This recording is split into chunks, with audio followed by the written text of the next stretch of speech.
The gunshot that killed Olivia Martin's husband in the winter of 1876 had been meant for someone else, but death did not care much for intentions in Wyoming Territory. She stood over his grave in Fort Laramie, 3 days after the stray bullet found him during a saloon brawl he had not even been part of, wondering how a life could end so randomly and leave her so utterly alone at 22 years old. The wind cut through her black dress like it wanted to freeze her heart solid, and maybe that would have been a mercy, because the pain of losing James was almost too much to bear. She had loved him since she was 18, married him at 19, and now at 22 she was a widow in a harsh land with winter closing in and precious little money to see her through to spring. The boarding house where they had rented a room gave her 1 week to figure out her situation before they would need the space for paying customers. Olivia understood.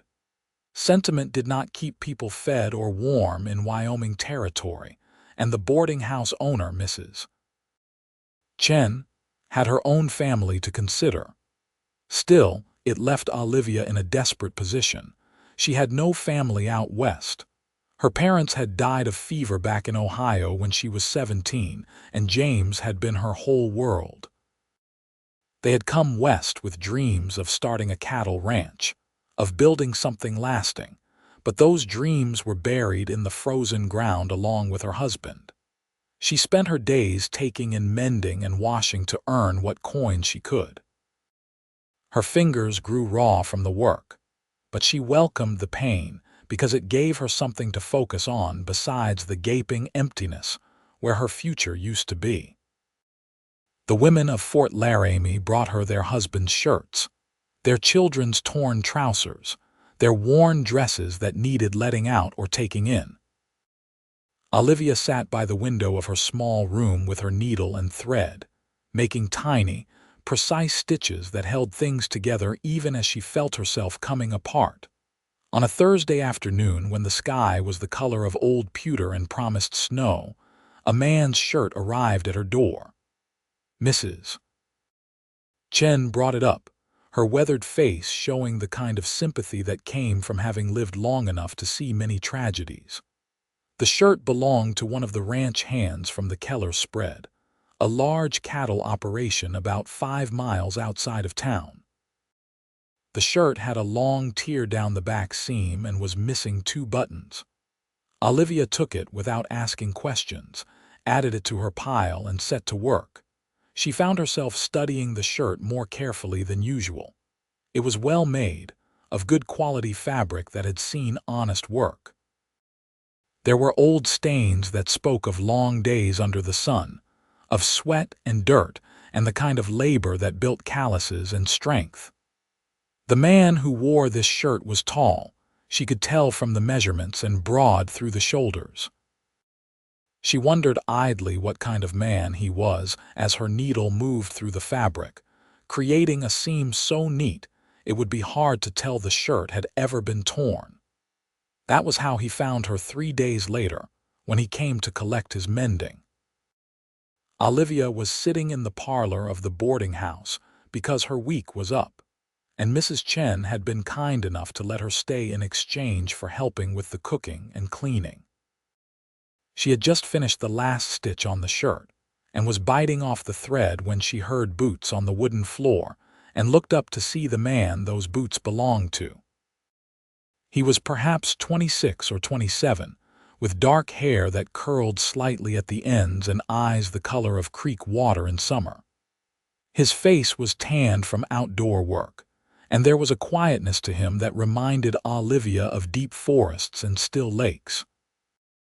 He held his hat in his hands, turning it slowly as he looked at her with an expression she could not quite read.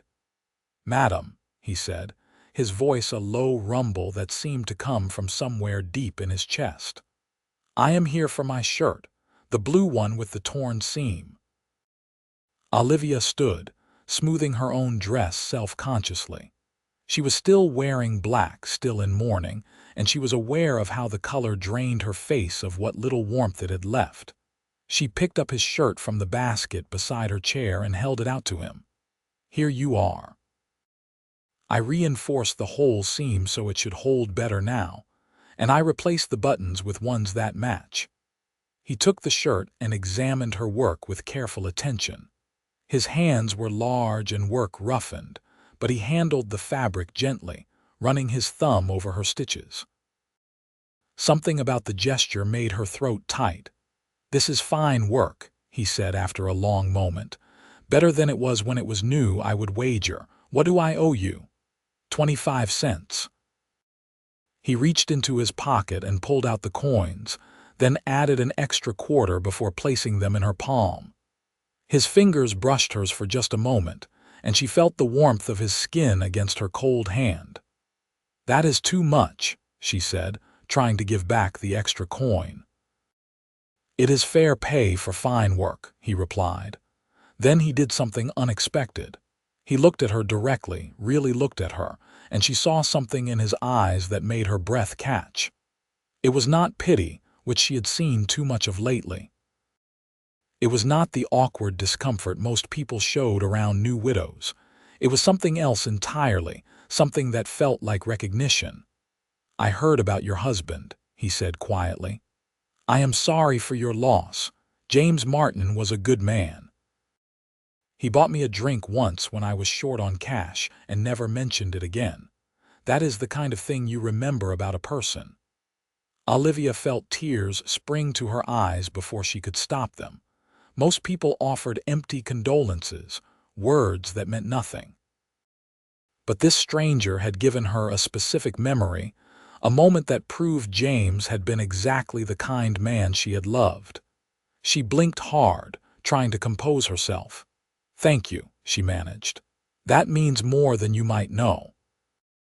He nodded and stood there for another moment, as if there was something else he wanted to say. Then he put his hat back on, touching the brim in a gesture of farewell, and turned to leave. But he stopped at the door and looked back.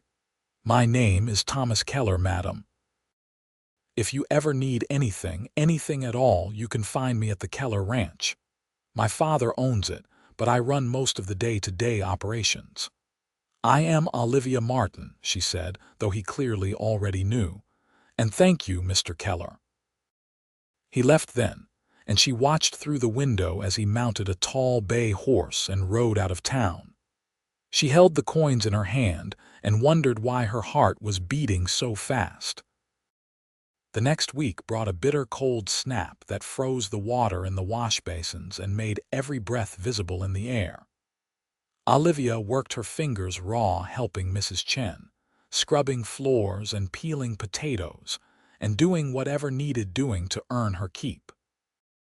At night, she lay in the small cot in the storage room where she now slept and wondered what would become of her. She could not impose on Mrs. Chen's kindness forever. She needed to find a way to support herself, but opportunities for women alone were scarce in Fort Laramie. She could become a laundress, but there were already 3 in town and barely enough business to support them. She could try to find work as a cook or a housekeeper, but most families did their own housekeeping and had their own wives or daughters to cook. The thought of what other options might be available to a woman alone made her stomach turn. She had heard the other women whispering about the hurdy-gurdy house on the edge of town, the place where women sold more than just dances. She would starve before she went down that path. On the 10th day of the cold snap, Mrs. Chen came to find her in the kitchen where Olivia was kneading bread dough. The older woman had an odd expression on her face, something between amusement and careful neutrality. "You have a visitor," Mrs. Chen said. "Thomas Keller is in the parlor asking for you." Olivia's hands stilled in the dough. "Did he bring more mending?" He did not say. "You should wash your hands and go see." Olivia did as suggested, her heart doing strange things in her chest. She had thought about Thomas Keller more than she wanted to admit in the days since he had collected his shirt. She had no business thinking about any man, not when James had been in the ground for less than a month. But grief was a strange companion, and it made room for all sorts of unexpected feelings. Thomas was standing by the window when she entered the parlor, looking out at the frozen street. He turned when he heard her, and she saw that he held another shirt in his hands. This one was brown and appeared to have a torn sleeve. "Mrs. Martin," he said, inclining his head respectfully, "I hope I am not intruding. Not at all. Do you have more mending?" He looked down at the shirt in his hands as if he had forgotten he was holding it. "Yes." The sleeve caught on a nail and tore, but I confess that is not the only reason I came. Olivia waited, not trusting herself to speak. "I have been thinking," he continued, choosing his words carefully. "The Keller Ranch is a large operation. We have 12 full-time hands and more during the busy seasons. My father and I live in the main house, and we have been without anyone to manage the household since my mother passed 2 years ago. We have been making do, but the place is falling into disrepair in ways that need a woman's touch. The hands' clothes are always needing mending. The meals are functional but barely edible. The house needs proper cleaning and organizing." He paused, meeting her eyes. "I know you are in a difficult situation, Mrs. Martin. I also know it is bold of me to come here like this, but I wanted to offer you a position. We need a housekeeper, someone to manage the domestic side of the ranch. You would have your own room, 3 meals a day, and a salary of $20 a month. It is honest work, and you would be safe there. My father is a good man, and I give you my word that you would be treated with nothing but respect." Olivia stared at him, hardly able to believe what she was hearing. $20 a month was more than generous. It was salvation.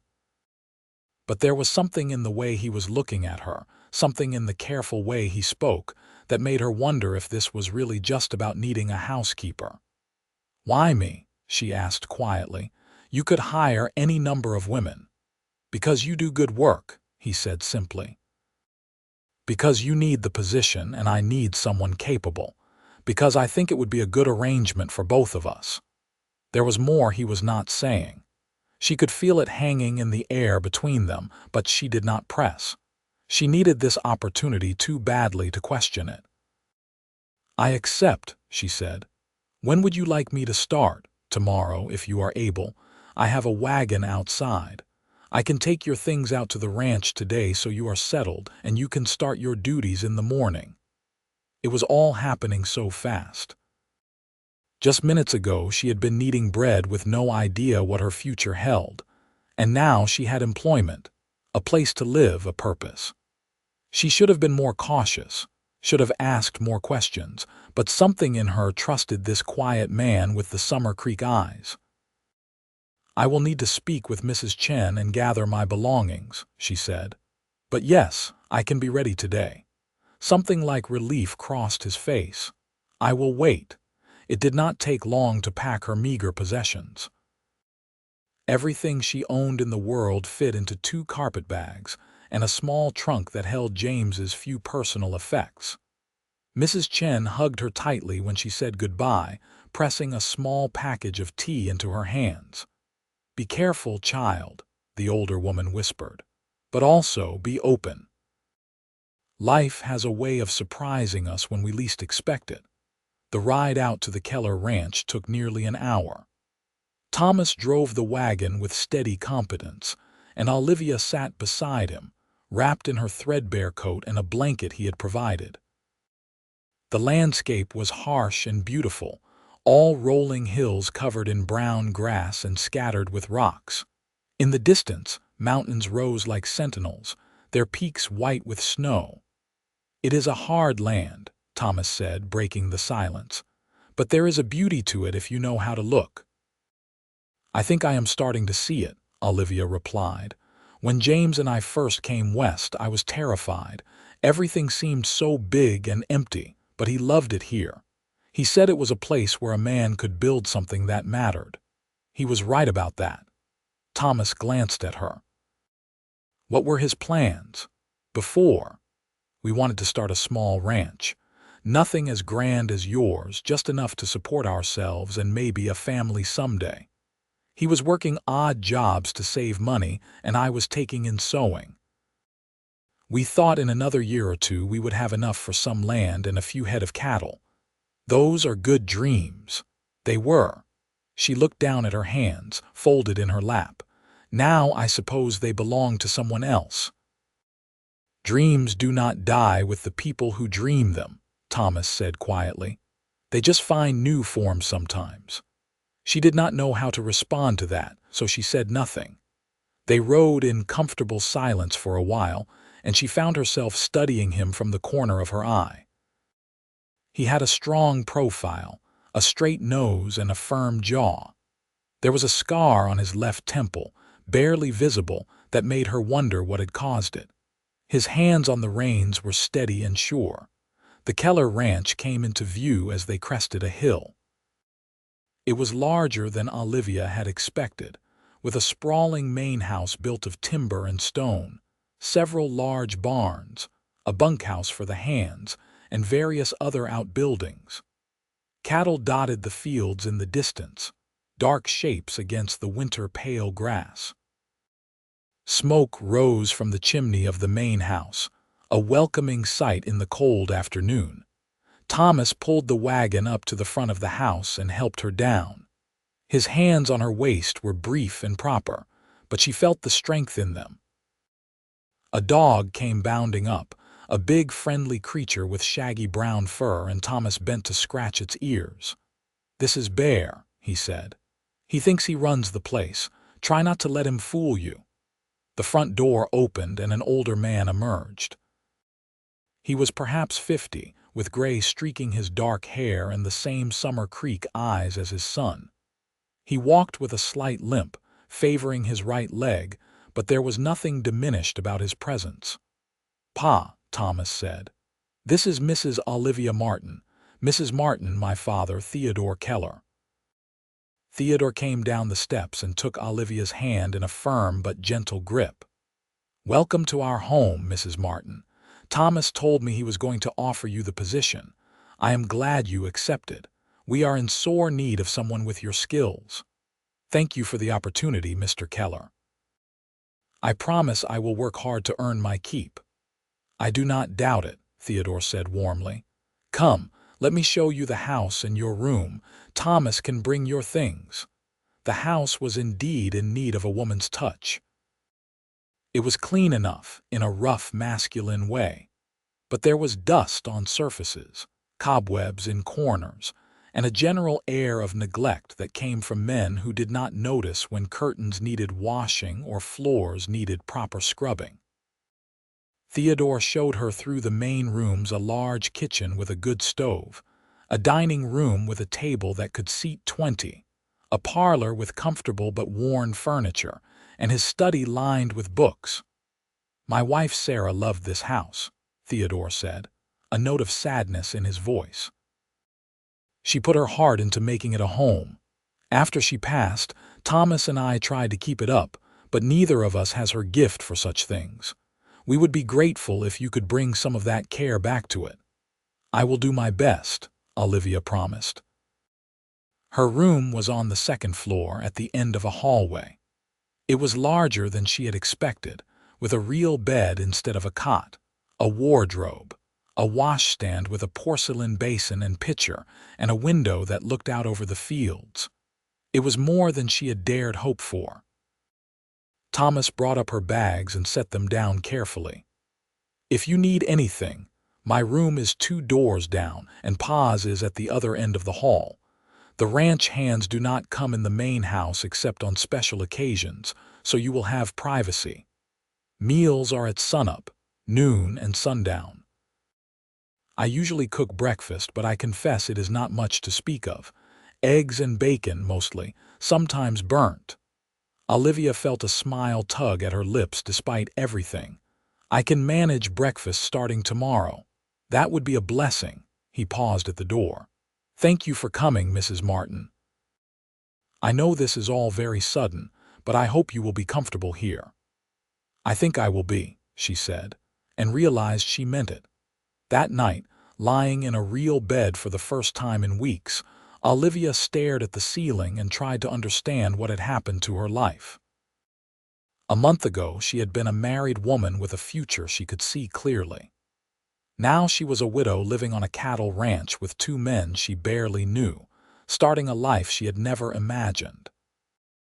But the bed was warm, her stomach was full from the simple supper Theodore had prepared, and for the first time since James died, she felt something other than crushing despair. She felt the faintest stirring of hope.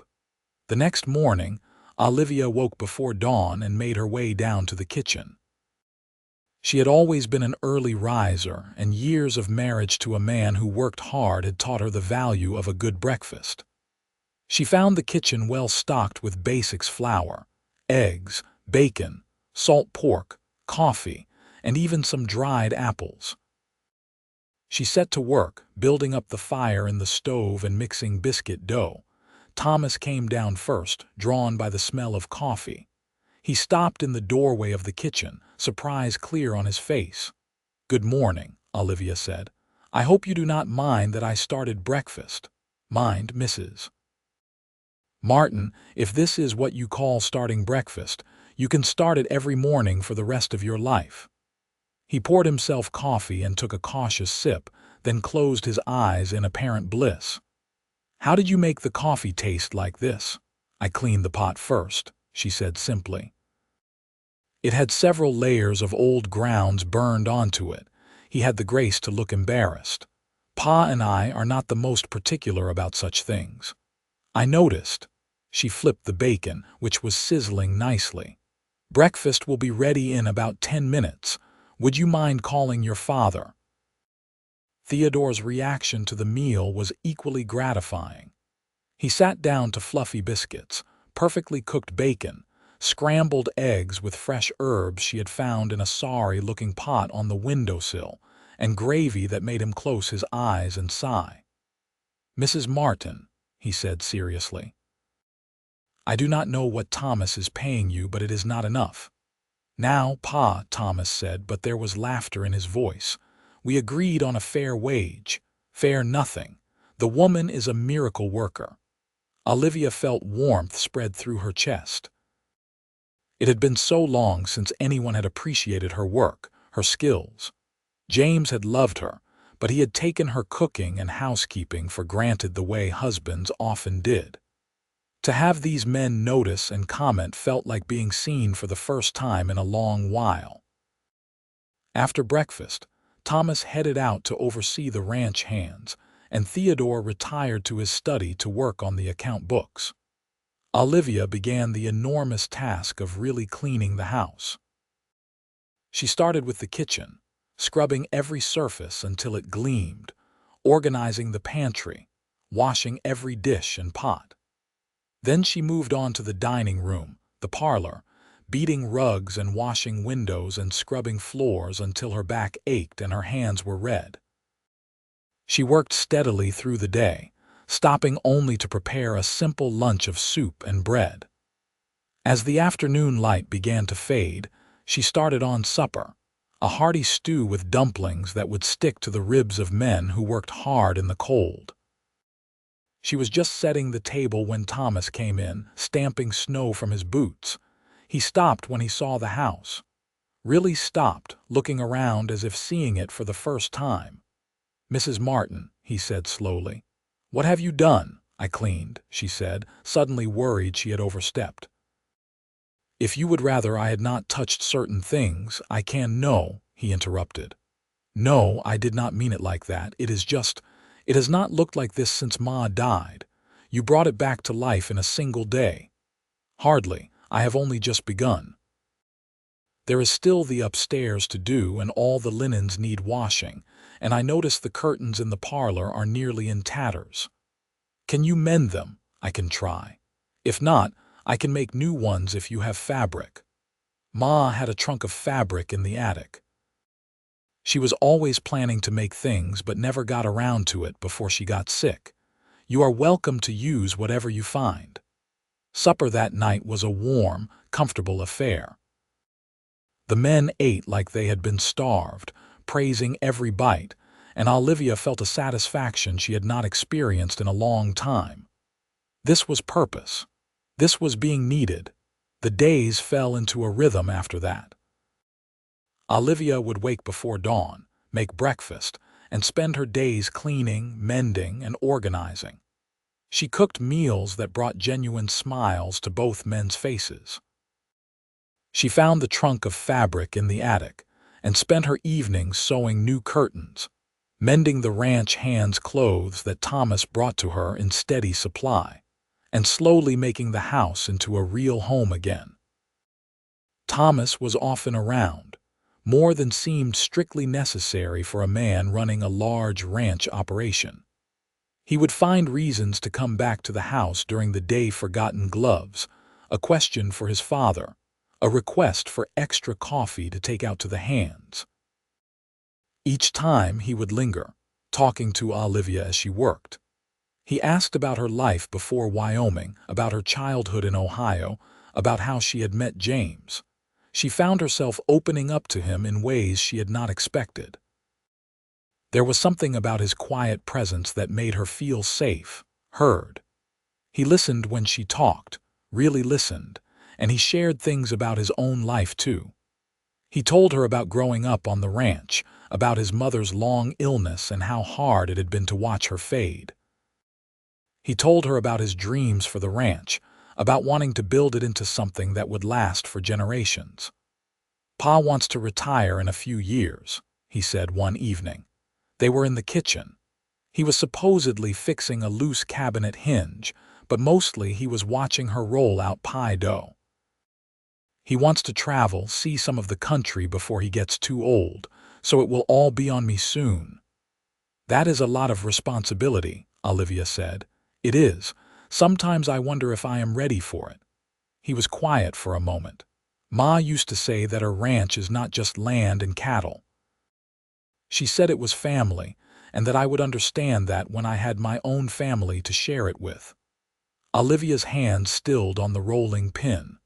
There was something in his voice, a weight to the words that made her heart beat faster. "You want a family?" she asked, not looking at him. "I do," he said quietly. "Someday, when I find the right person." The silence stretched between them, full of things unsaid.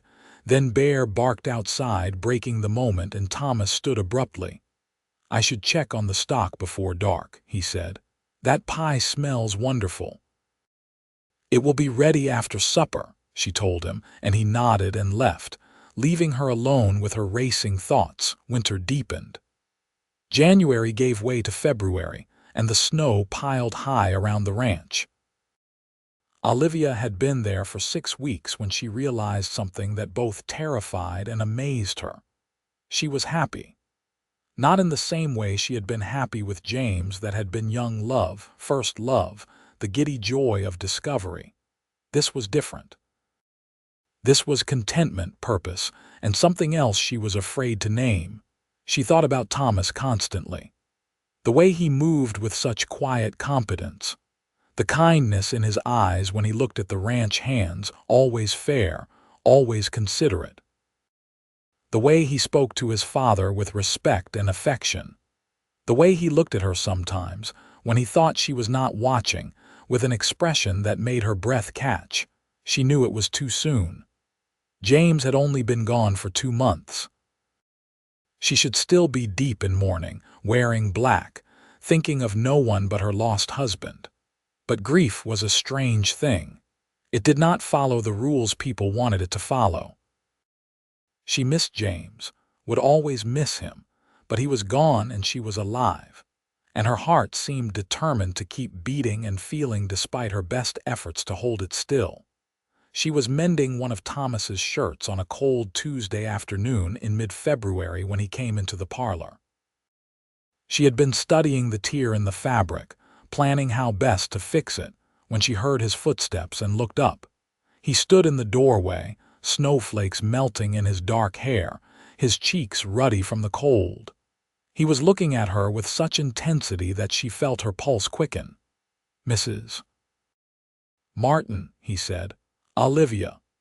It was the first time he had used her given name. The sound of it in his voice did something to her insides. "Yes, Mr. Keller, Thomas," he corrected. "Please. After all this time, I think we can dispense with formalities." He came further into the room, turning his hat in his hands the way he had that first day. "I need to speak with you about something." She set down the shirt and needle, her hands trembling slightly. "Of course." He took a breath, as if steeling himself for something difficult. "I have not been entirely honest with you." Her heart sank. "What do you mean?" "When I offered you this position, I said it was because we needed a housekeeper. That was true, but it was not the whole truth." He met her eyes directly. "The truth is, from the moment I saw you sitting in that boarding house with my shirt in your hands, I could not stop thinking about you. I know it makes no sense. I know you are in mourning. I know I should have kept my distance, but I cannot seem to make myself do it." Olivia could hardly breathe. "Thomas, please let me finish," he said quickly. "I am not asking for anything. I would never disrespect your grief or your husband's memory. I just needed you to know the truth. You found me here, mending my shirt, and I find myself wanting to ask if you could mend my broken heart too. I know how that sounds. I know it is too much, too soon. But I have been lonely for so long, Olivia. Since Ma died, maybe longer.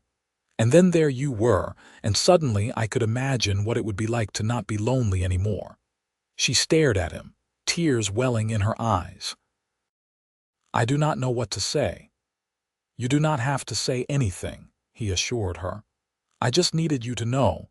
If you want to leave, I understand. I will pay you for the time you have worked and help you find another situation. But if you can bear to stay, even just as friends, even if nothing ever comes of this, I would be grateful for your presence in my life." Olivia set the mending aside and stood. Her legs felt unsteady, but she walked over to where he stood and looked up into his face. "Do you want to know something?" she said softly. "I have been thinking about you constantly too, and I have been so ashamed because James has only been gone for 2 months, and how can I be thinking about another man when I should be mourning my husband? You can grieve and still live," Thomas said gently. "The two are not mutually exclusive. I love James," she said, needing him to understand. "I loved him with my whole heart. I know you did, and I would never ask you to forget him or to love him less. But I think I could love you too," she whispered. "Is that terrible? Is that a betrayal?" Thomas reached out slowly, giving her every chance to step back, and cupped her face in his hands. They were warm despite the cold outside and slightly rough from work. "I think it is human," he said. "I think it is beautiful. I think you are beautiful." "I am broken," she said, tears spilling over now. "My heart is full of cracks and missing pieces." "Then maybe we can mend each other," he said. "If you will have me. Not now, I know it is too soon. But someday when you are ready, if you are ever ready, I would like to court you properly. I would like to see if this thing between us could grow into something lasting." "I would like that too," she admitted. He smiled then, a smile that transformed his whole face and wiped away her tears with his thumbs. "Then we have time. We have all the time you need." He did not kiss her. It would have been too much, too soon. Instead, he pulled her into a gentle embrace, and she let herself be held, let herself feel safe and warm and wanted. They stood like that for a long time, while the snow fell outside and the fire crackled in the hearth, and Olivia felt pieces of her broken heart begin to shift and settle into new patterns. The weeks that followed were sweet and strange. Thomas was true to his word. He did not push, did not pressure. But there was a new openness between them, an acknowledgement of what they felt. He would sit with her in the evenings while she sewed, reading aloud from books or just talking about his day. He brought her small gifts, a ribbon from town that matched her eyes, a peppermint stick because she had mentioned once that she liked them as a child, wildflowers when the early spring thaw began, and the first brave blooms pushed through the snow. Theodore watched this courtship with twinkling eyes and said nothing, but Olivia often caught him smiling to himself. One evening in early March, when Thomas had gone out to check on a pregnant cow, Theodore sat down across from Olivia in the parlor.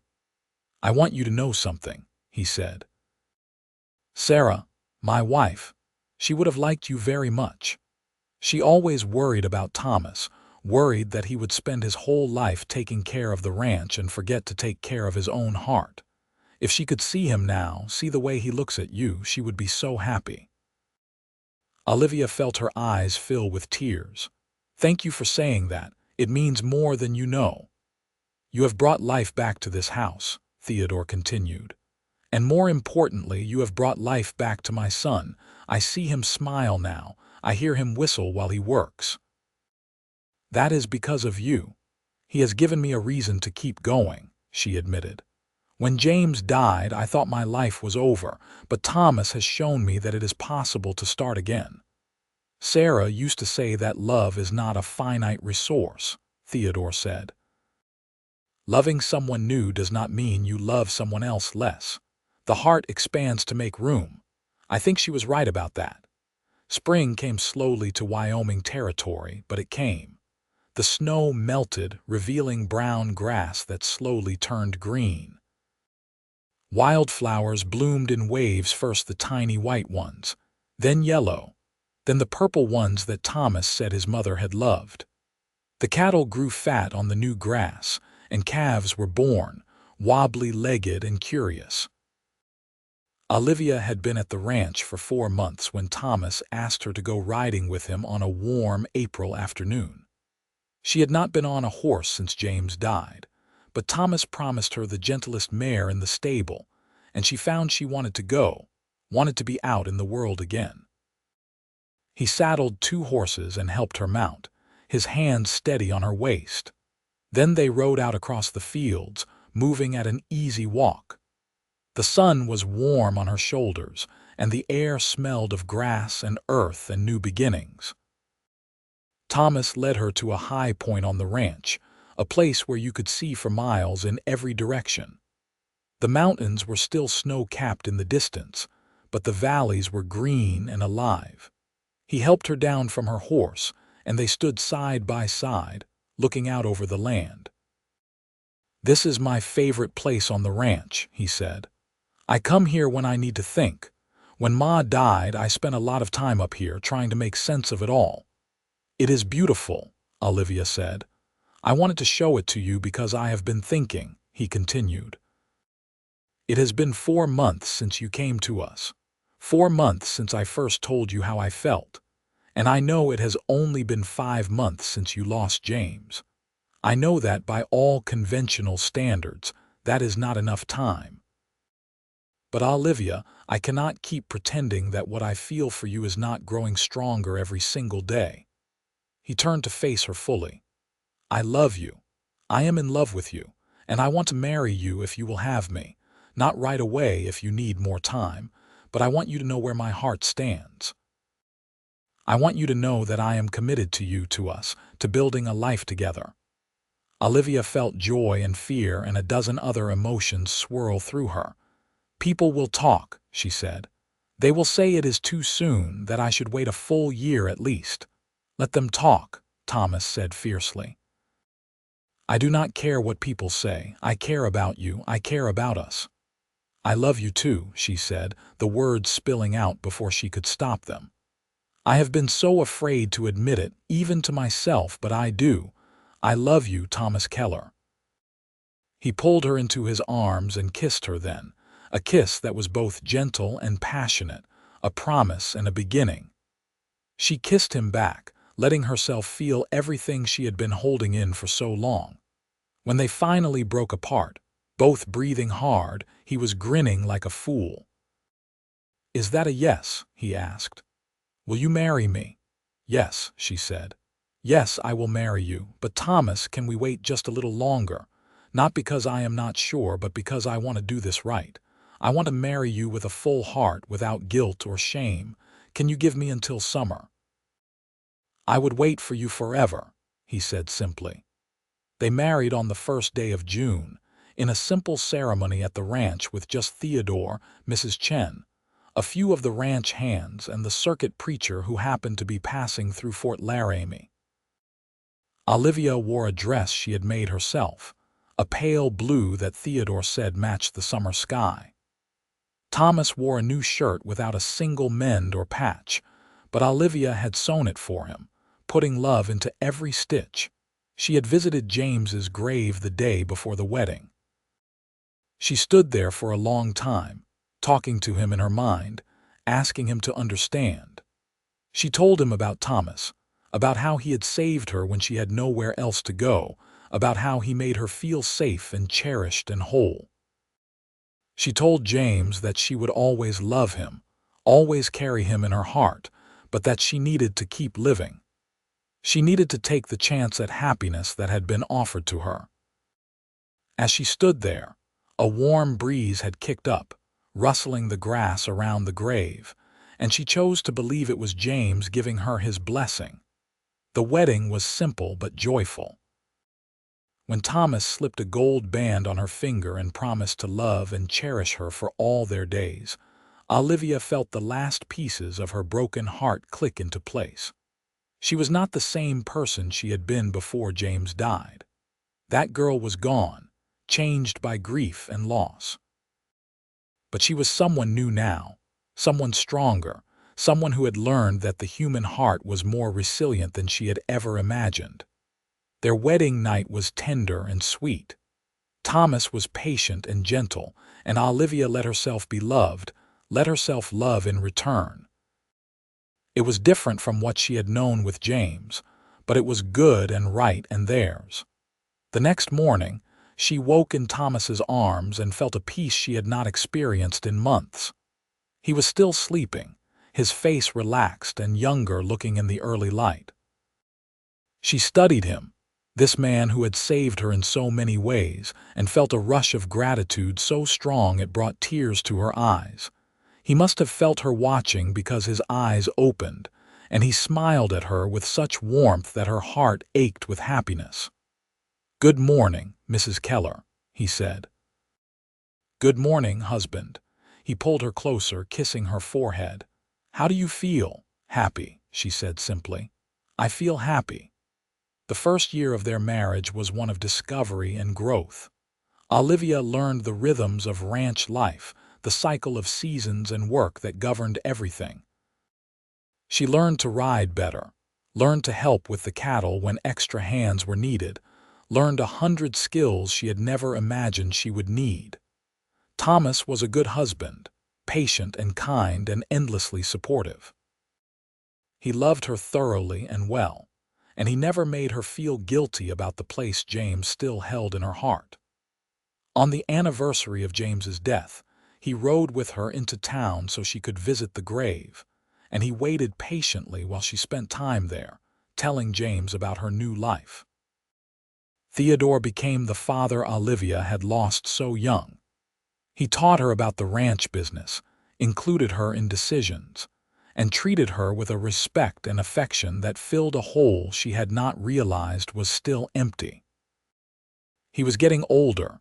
She could see it in the way he moved more slowly some mornings, in the lines deepening around his eyes, but he was happy. He told her once that seeing Thomas settled and content had lifted a weight from his shoulders. The ranch prospered under Thomas's management. He had a gift for knowing when to sell cattle and when to hold them, when to take risks, and when to play it safe. By the end of their first year of marriage, the Keller Ranch was one of the most successful operations in the territory. But Olivia's favorite moments were not the big successes or important decisions. They were the small, quiet times. Sitting on the porch with Thomas in the evenings, watching the sun set over the mountains. Waking up to him bringing her coffee in bed on Sunday mornings. The way he would sometimes come up behind her while she was cooking and wrap his arms around her waist, resting his chin on her shoulder. The way he listened when she talked, really listened, like her thoughts and opinions mattered. In the spring of their second year of marriage, Olivia realized she was pregnant. She had been feeling ill in the mornings, and when her monthly courses did not come, she knew. She told Thomas while they were sitting by the creek that ran through the ranch property, on a warm May afternoon with wildflowers blooming all around them. "I am going to have a baby," she said, watching his face carefully. His expression went through several rapid changes: shock, wonder, joy, fear, and finally settling on pure happiness. "A baby," he repeated. "We are going to have a baby, we are." He let out a whoop of joy that scared a nearby bird out of a tree, then scooped her up and spun her around, careful even in his excitement not to jostle her too much. When he set her down, there were tears in his eyes. "I am going to be a father," he said wonderingly. "And you are going to be a mother." She felt a complex swirl of emotions at those words. She had wanted children with James, had dreamed of them, but it had never happened. Now she was carrying Thomas's child, and it felt like both a gift and a bittersweet reminder of what she had lost. Thomas saw the shadow cross her face and pulled her close.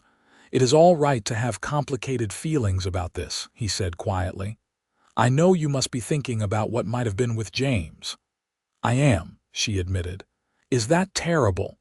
"No, it is human. You can be sad for what you lost and happy for what we have, both at the same time." "I love you," she said fiercely. "I love this baby we made together. I want you to know that." "I do know it," he assured her, "and I love you, both of you." Theodore was overjoyed at the news. He immediately started talking about building an addition onto the house for the baby, about teaching his grandchild to ride, about all the things he would show them. His excitement was infectious, and Olivia found herself getting caught up in it, letting herself be truly happy about the pregnancy. The months passed in a haze of preparation and anticipation. Olivia sewed tiny clothes, knitted soft blankets, and prepared the small room next to theirs as a nursery. Thomas became almost comically protective, worried about her lifting anything heavy or riding or doing any of 100 things that he seemed to think might hurt her or the baby. She found it equal parts endearing and exasperating. In January of 1878, on a night when the snow was falling thick and fast outside, Olivia went into labor. It was long and difficult, and there were moments when she was frightened. But Thomas was beside her the whole time, holding her hand, whispering encouragement, being her anchor in the storm of pain. When the baby finally came in the early hours of the morning, it was a boy. A strong, healthy boy with a good set of lungs and his father's dark hair.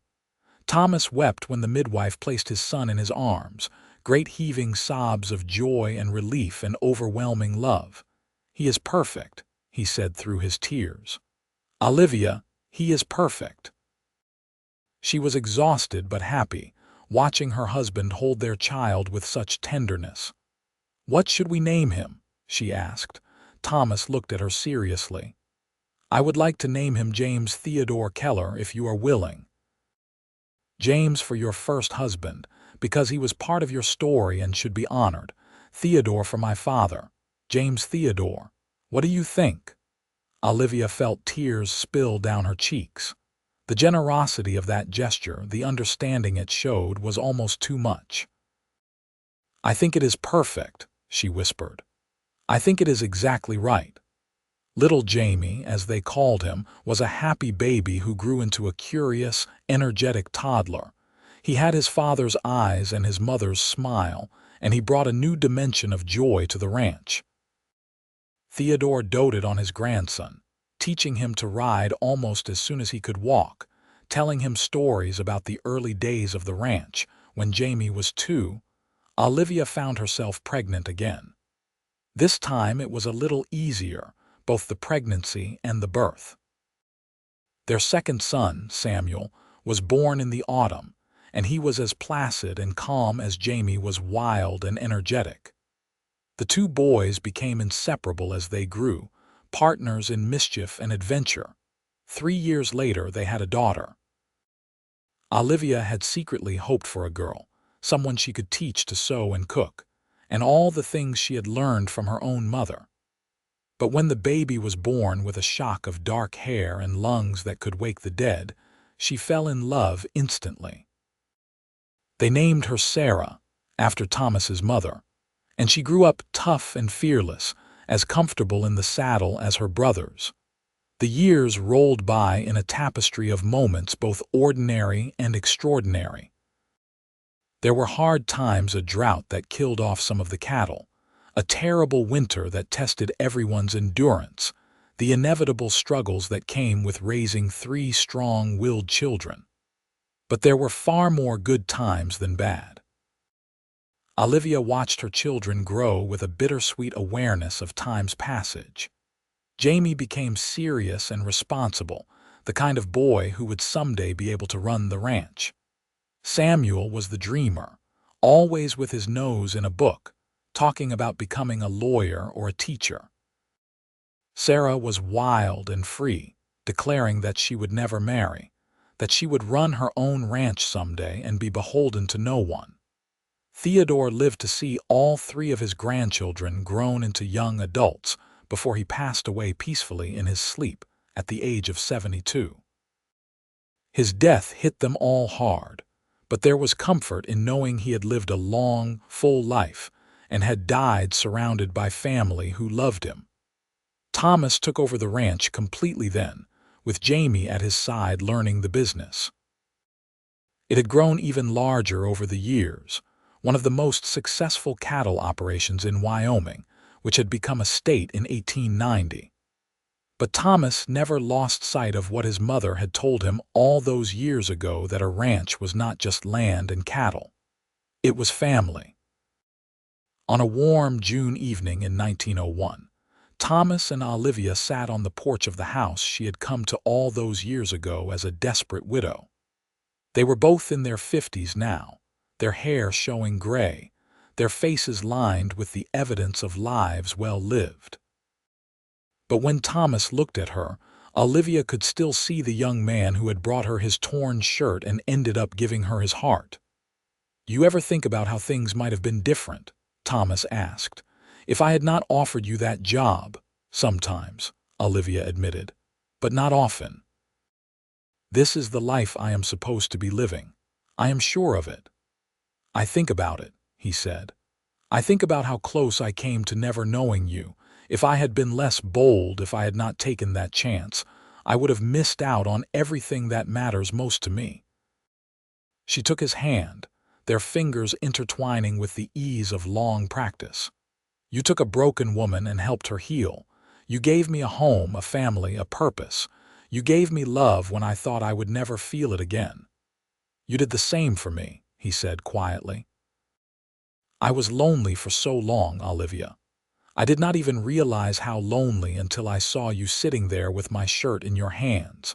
You were mending the tear in the fabric, and I found myself wanting to ask if you could mend my broken heart too. Turns out you could. We mended each other," she said. They sat in comfortable silence, watching the sun set over the mountains they had come to love so well.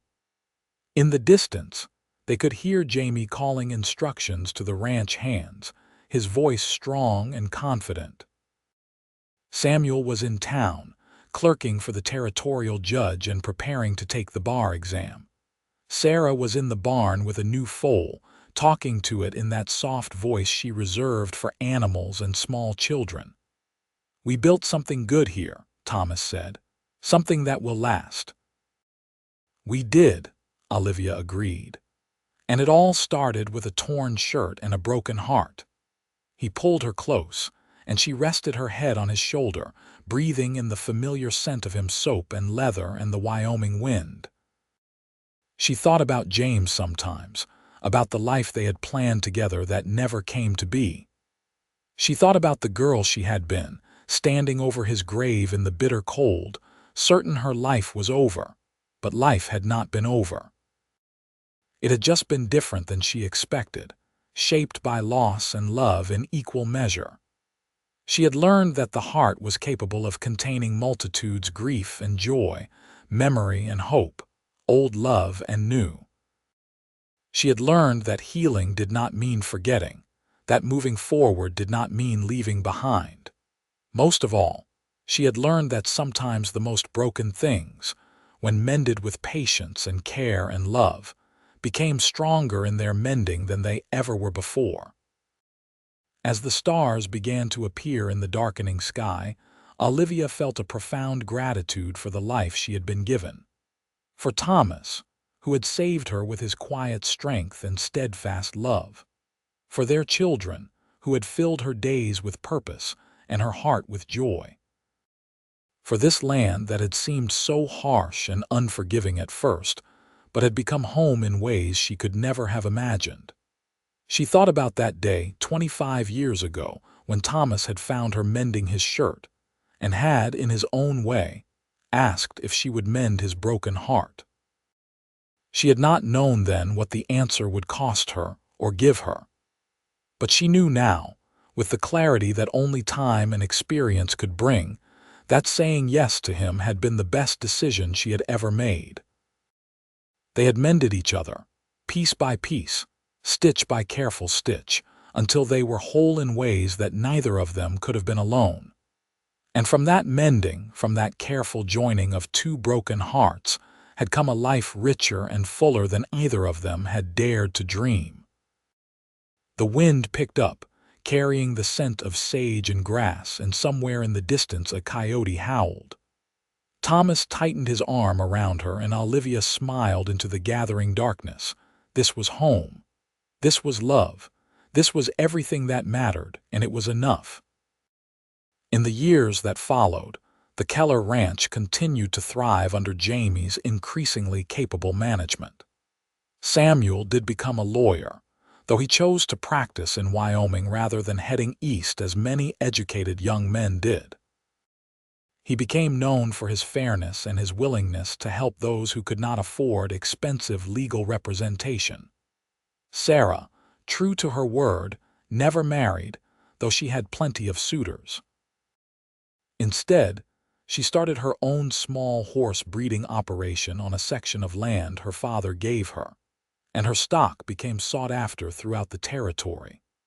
Olivia and Thomas became grandparents many times over through Jamie, who married a schoolteacher named Catherine and had 5 children. They watched this new generation with the particular joy that comes from knowing your family will continue long after you are gone. The house that Olivia had first entered as a desperate widow seeking work remained full of life and laughter and love. On their 30th wedding anniversary, Thomas took Olivia back up to that high point on the ranch where he had first told her he loved her. They were both older now, moving more slowly, but the view was just as beautiful as it had been all those years ago. He had brought a picnic, just bread and cheese and wine, and they sat on a blanket looking out over the land that had become so much a part of who they were. 30 years, Thomas said wonderingly. Where did the time go? Into building a life, Olivia replied. Into raising children and running a ranch and loving each other. That is where time goes when you use it well. I would not change a single moment of it, he said. Even the hard times, even the losses, it all brought us here to this moment, and I am grateful for every second. Olivia looked at him, this man who had become as essential to her as breathing. His face was weathered now, his dark hair mostly gray, but his eyes were the same summer creek color they had always been. And when he looked at her, she still felt that same flutter in her chest that she had felt when he first used her given name. "Do you remember what you said to me that day in February?" she asked. "When you told me how you felt, I said a lot of things. I was nervous. You said you wanted to ask if I could mend your broken heart. I remember. I have been thinking about that," she said. "About how we were both broken when we found each other. You had lost your mother. I had lost James. We were both lonely and hurting and trying to figure out how to keep going." "We were," he agreed. But we did more than just mend each other's broken hearts, she continued. We built something new together, something better than what either of us had before, not because our previous loves were not real or important, but because we took all those broken pieces and made something beautiful out of them. Thomas took her hand and brought it to his lips. You have always been wiser than me. That is exactly what we did. I never thanked you properly, she said, for taking a chance on a desperate widow with nothing to offer but the ability to sew a straight seam. You had far more to offer than that, he said seriously. You had courage and strength, and a heart that refused to stop loving even when it had every reason to close itself off.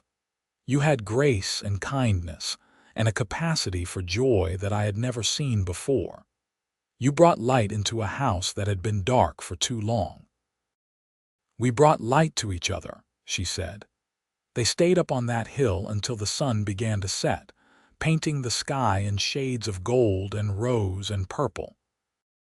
As they packed up the picnic and prepared to head back down to the house, Thomas paused and looked at her with an expression she could not quite read. What is it? She asked.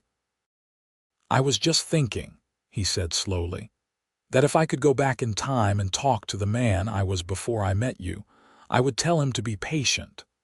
I would tell him that love would find him when he least expected it, in the form of a woman mending his shirt.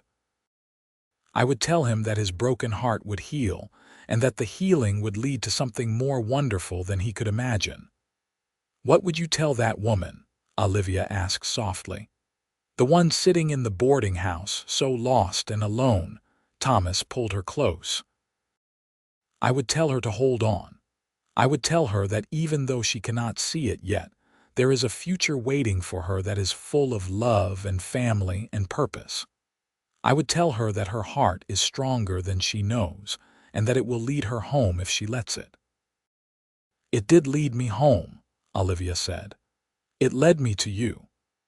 They rode back down to the ranch as the first stars appeared in the sky, comfortable in each other's presence in the way that only comes from decades of shared life. When they reached the house, they could see lights in the windows and smoke rising from the chimney. Catherine would have supper ready, and the grandchildren would be running around creating the kind of cheerful chaos that filled a house with warmth. As they climbed down from their horses and walked hand in hand toward the house, Olivia felt a profound sense of rightness. This was where she was meant to be, with this man in this place, surrounded by the family they had created together. All the pain and loss that had brought her here had been worth it to arrive at this moment. The years continued their steady march. Olivia and Thomas grew older together with the kind of grace that comes from knowing you are deeply loved. They saw their children become successful adults, their grandchildren grow into capable young people preparing to make their own marks on the world. The ranch continued to prosper, a testament to hard work and careful management, and the kind of vision that looked beyond the immediate to the lasting. When Olivia was 65, she developed a cough that would not go away. The doctor in Fort Laramie, a young man fresh from medical school back east, examined her and told Thomas privately that her lungs were weak, that she needed to take it easy. Thomas became even more protective than he had been when she was pregnant, hovering over her and trying to prevent her from doing any of the work she had always done. She bore his concern with patient amusement for a while, but finally, she sat him down and spoke plainly. Thomas Keller, I love you more than words can say, but if you try to wrap me in cotton wool and set me on a shelf like a piece of fragile china, I will lose my mind. I am not dead yet, and I will not act like I am. I am just worried about you, he said. I know. But I need to live what life I have left, not just exist. Promise me you will let me do that. He promised, though it clearly pained him to do so.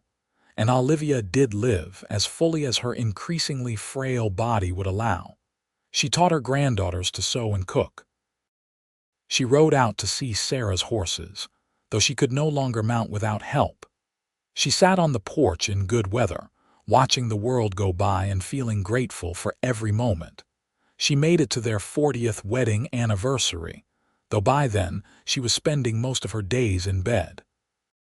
All their children and grandchildren came to the ranch for a celebration, and the house was full to bursting with family. Olivia held court from her bed like a queen, receiving each visitor with joy, telling stories about the old days, making sure everyone knew how much they were loved. That night, when everyone else had gone to sleep, Thomas lay beside her in the bed they had shared for 40 years. She was nestled against him, her breathing shallow but steady. "Tell me something," she said quietly. "Anything. Do you think James would be happy about the life I lived after he died? Do you think he would approve?"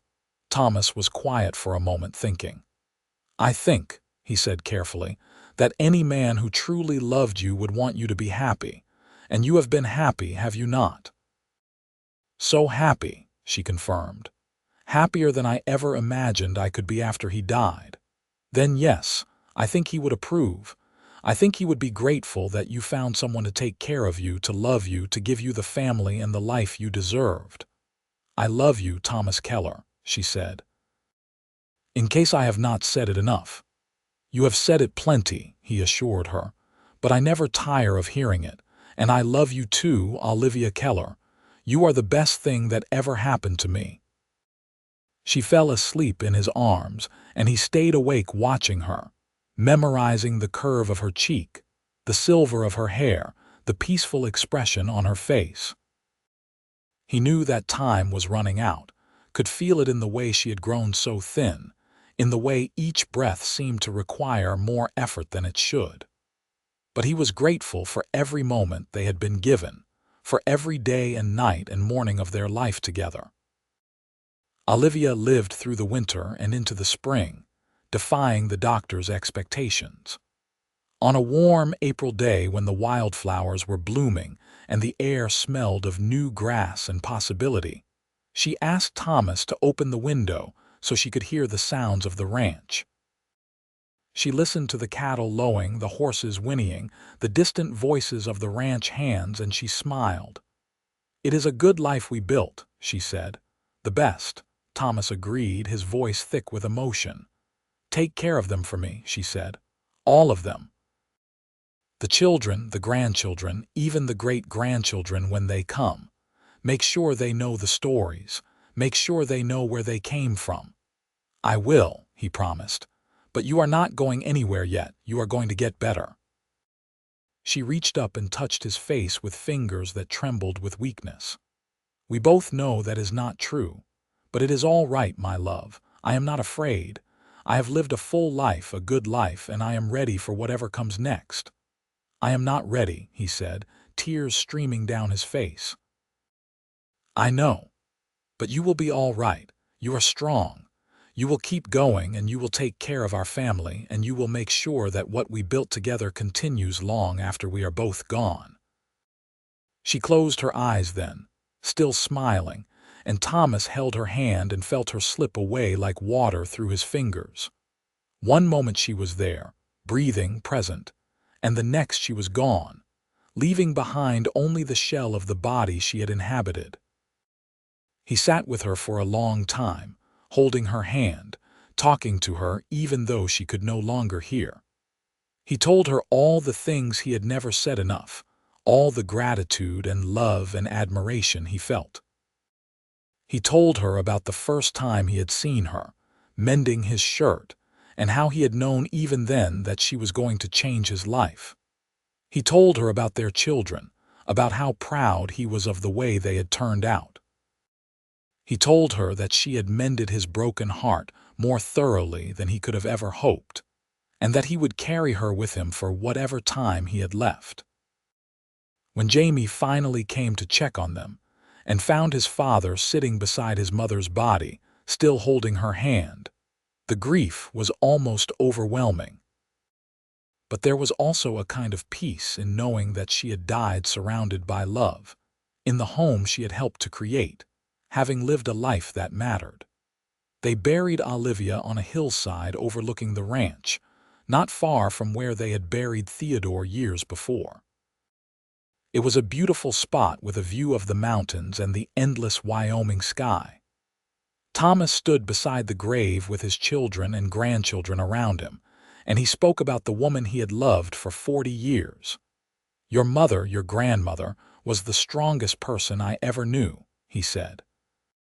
"She came to us broken by grief, with nothing but her courage and her skill with a needle and thread, and she rebuilt her life into something beautiful. She made this house a home. She made me whole. And she gave all of us the gift of her love, her wisdom, and her unwavering faith that even the hardest things could be overcome if you faced them with grace." He visited her grave every day after that, bringing wildflowers when they were in bloom, sitting on the ground beside the marker and telling her about his day. He told her about the ranch, about their children and grandchildren, about all the little moments she was missing. Sometimes he cried. Sometimes he just sat in silence, feeling close to her in that place. Thomas lived for 5 more years after Olivia died. They were lonely years in many ways, but they were also rich with family and purpose. He taught his grandchildren everything he knew about running a ranch. He told them stories about their grandmother, about the old days, about building a life in wild country. He made sure they understood the values that mattered: hard work, integrity, family, love. On a summer evening in 1911, Thomas went up to his favorite spot on the ranch, the high point where he could see for miles. He had been feeling tired lately, his heart not beating quite right, but he had not told anyone because he did not want them to worry. He sat on the grass and looked out over the land he had spent his whole life working, the ranch that had been built over generations and would continue long after he was gone. As the sun began to set, painting the sky in brilliant colors, Thomas closed his eyes and thought about Olivia. He could almost feel her beside him, could almost hear her voice on the wind. He thought about the day he had brought her his torn shirt, and she had mended it with such care and skill. He thought about asking her in his awkward way if she could mend his broken heart too, and she had. She had taken all his broken pieces and made him whole. "I am coming, my love," he whispered to the wind. "Wait for me." They found him the next morning, sitting peacefully with his back against a tree, a smile on his face. He had died looking out over the land he loved, and those who knew him best liked to think he had gone to find Olivia, to continue the love story that had begun all those years ago with a simple act of mending. They buried him beside her on the hillside, and the whole town turned out for the funeral. Thomas Keller had been respected and loved, a pillar of the community, a fair employer, a devoted father and grandfather. But those who knew him best understood that above all else, he had been a man who loved deeply and well, who had taken a chance on a grieving widow and built a life with her that became the foundation for generations to come. Jamie took over the ranch completely then, running it with the same care and attention to detail his father had shown. Samuel continued his legal practice, eventually becoming a judge. Sarah's horse breeding operation became one of the most respected in the state. The grandchildren grew up and had children of their own, and the story of Thomas and Olivia became part of the family lore, told and retold with each generation. The shirt that Olivia had been mending that first day became a treasured family heirloom. Jamie found it among his mother's things after she died, carefully preserved in tissue paper. She had kept it all those years, that blue shirt with the torn seam that she had mended so carefully. It became a symbol for the family of what their grandparents had built: a life mended from broken pieces, made stronger in the mending than it ever could have been before. Years turned into decades, and decades into a century.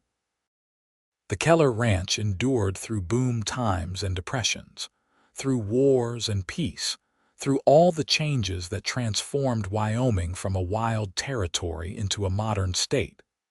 But the heart of it remained the same, built on the foundation that Thomas and Olivia had laid down all those years ago. Their great-great-grandchildren would eventually stand on that hillside where they were buried and marvel at the story of their ancestors. How a widow with nothing but skill and courage had come to a ranch in need of care. How a lonely man had taken a chance and offered her work, then offered his heart. How they had found each other in grief and loss and built something that lasted far beyond their own lives. The story of how he found her mending his shirt and asked if she would mend his broken heart, too, became more than just family history. It became a testament to the resilience of the human spirit, to the power of love to heal even the deepest wounds, to the possibility of new beginnings even in the darkest times. And on quiet evenings when the wind blew across the Wyoming plains, those who were sensitive to such things swore they could sometimes feel a presence on that hillside where Thomas and Olivia rested. Two souls together again, watching over the family they had created, the land they had loved, the life they had built from broken pieces and careful mending. Their love story, which began with such sorrow and uncertainty, had become something beautiful and lasting. It had become a legacy of hope, a reminder that even the most broken hearts could be mended, that even the greatest losses could lead to new love, and that the human capacity for healing and renewal was greater than anyone might imagine. In the end, that was what Olivia and Thomas had given to each other and to all who came after them. Not just a successful ranch or a large family, but the understanding that love was always worth the risk, that healing was always possible, and that sometimes the best things in life came from having the courage to mend what was broken rather than simply throwing it away. Their story lived on, passed down through generations, a testament to the enduring power of love and the human heart's infinite capacity for renewal. And somewhere, in whatever place souls go when they leave this world, Thomas and Olivia were together still, their hearts finally and forever mended into one unbreakable whole.